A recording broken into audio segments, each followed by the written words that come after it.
எங்கள பல பேர் தலசீமியான்னு சொல்லக்கூடிய பேரை நல்லா கேள்விப்பட்டிருப்போம். ஆனா தலசீமியான்னு சொன்னா என்னன்னு தெரியாம இந்த தலசீமியா நோய் எப்படி வருது, இந்த தலசீமியா நோயை எப்படி தடுக்கலாம், இந்த தலசீமியா நோய்க்கான நிரந்தர தீர்வுதான் என்ன, இப்படியான பல கேள்விகள் உங்கள்ட்ட இருக்கும். இந்த எல்லா கேள்விக்குமான பதில் இந்த வீடியோல இருக்குது. வீடியோவை எல்லாரும் ஃபுல்லா பாருங்க. இந்த தலசீமியா நோயில முக்கிய பங்காளி தான் ஹீமோகுளோபின்.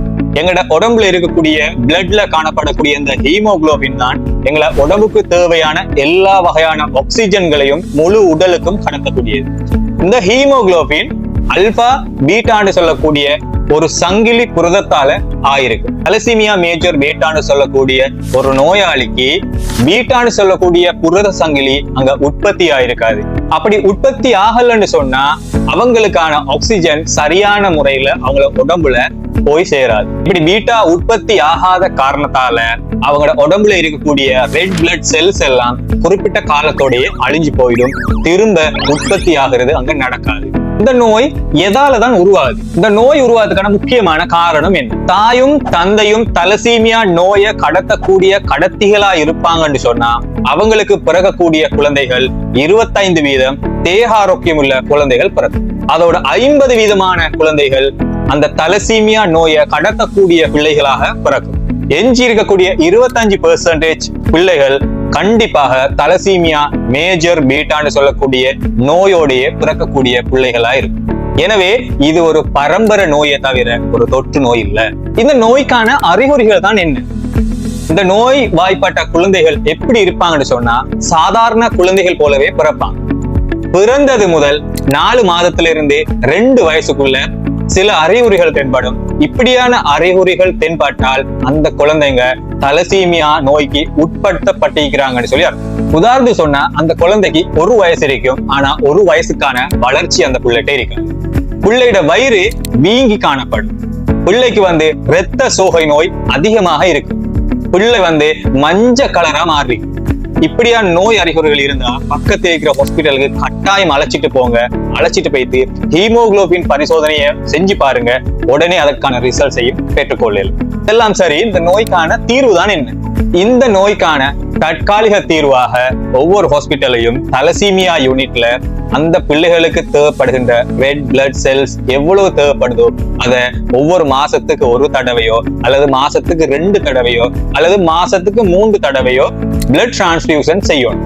அப்படி பிளட் டிரான்ஸ்ஃபியூஷன் செய்யறதால அந்த பிள்ளைகள் உயிர் வாழ்றதுக்கு சின்ன ஒரு சப்போர்ட்டை கொடுக்கறதா இருக்கு. மற்றபடி நிரந்தரமான தீர்வாக இது இருக்காது. இப்படி பிளட் டிரான்ஸ்ஃபியூஷன் செய்யக்குள்ள பெரிய வயதுடையவங்களோட ரத்தம் தான் அவங்களுக்கு ஏத்தப்படும். பெரியவங்களோட ரத்தத்தை நாங்க பிளட் டிரான்ஸ்ஃபியூஷன் செய்யறதால அவங்களோட உடம்புல அயன் அதிகமா சேர்க்கப்படும். இந்த அயனை குறைக்கிறதுக்காகவும் ஒவ்வொரு நாளும் அந்த வீட்டிலேயோ அல்லது ஹாஸ்பிட்டல்லையோ அந்த அயனை குறைக்கிறதுக்குரிய மருந்துகள் தினந்தோறும் இந்த குழந்தைங்களுக்கு கொடுத்தா மாத்திரமே இந்த குழந்தைகளை உயிர் வாழ வைக்க முடியும். இதுவரைக்கும் பார்த்தது எல்லாமே தற்காலிக தீர்வை தவிர நிரந்தரமான தீர்வு இல்லை. இதற்கு நிரந்தரமான ஒரு தீர்வு தான் BMT, அதாவது போன் மெரோ டிரான்ஸ்பிளான்டேஷன். இந்த போன் மெரோ டிரான்ஸ்பிளான்ட் சொல்றது அவங்களோட உடம்புல இருக்கக்கூடிய எண்பு மச்சை சிகிச்சைன்னு சொல்லுவாங்க. இந்த எண்பு மச்சை சிகிச்சை செய்யறதுக்கு அதிகமான அளவு பணம் தேவைப்படும். அத்தோட இலங்கையில இதற்கான தீர்வுகள் இன்னும் உருவாக இல்லை.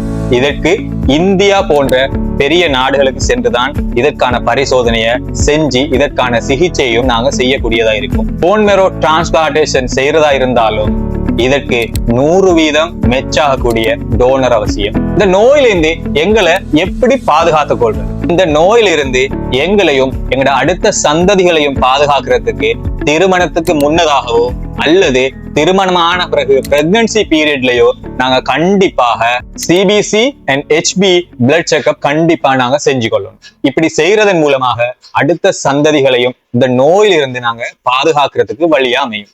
அனைவருக்குமான தயவான வேண்டுகோள் என்னன்னு சொன்னா, திருமணமாக இருக்கிற ஆண்கள் பெண்கள் எல்லோரும் பக்கத்துல இருக்கிற ஹாஸ்பிட்டலுக்கு போய் தலசீமியா யூனிட்ல உங்களுக்குரிய பிளட் செக்அப்பை செஞ்சு இந்த தலசீமியா நோய் தொடர்பான எல்லா தகவல்களையும் பெற்றுக்கோங்க. இப்படி பெறுவதன் மூலமாக இனி வரக்கூடிய சந்ததிகளையாலும் இப்படியான கொடிய நோய்களிலிருந்து பாதுகாத்து நல்வாழ்வு பெற முடியும். நோயற்ற வாழ்வே குறைவற்ற செல்வம்.